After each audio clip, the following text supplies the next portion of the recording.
pag makakabasa ka naman ng ganun rin mga positive comments galing sa mga bago mong customer, ay nakakagana lalong magsangkot siya ng pansit.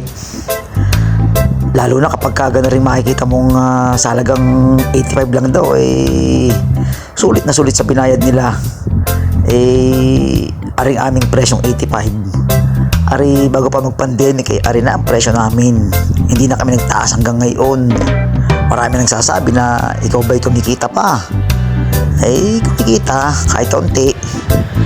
Yun naman ang mahalaga, yung kumita ka ng kaunti, tapos may napasaya kang customer, ayos na yun.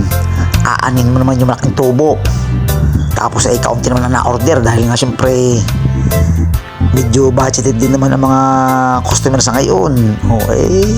Doon ako sa kaunti ang tubo, pero marami naman ang umu-order. Katulad niyan, halagang 85 lang, ang sabi ko ari 2 hanggang 3 katao.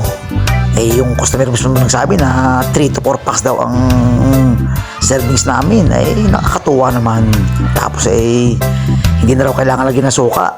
Yung palang daw mismong pansit napakasarap na. Sa halagang 155 nga, sa halagang 85 nga naman, solve na solve ka na.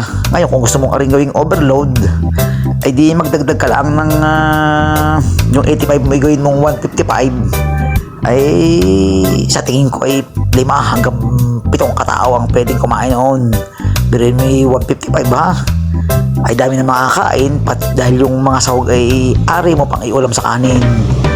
Kaya sa mga nananakam ng pansit diyan, na pansit ng Lukban, Quezon, hindi nyo na kailangan pumunta o magbiyahe papuntang Lukban.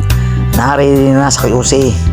At kung kayo medyo malayo din sa tindahan namin, aring-ari kami mag-deliver sa inyo. Kaya ang ganyan ng overload, daming sahog, may Shanghai na, may kikiam pa, may siomay pa, at daming atay ng baboy.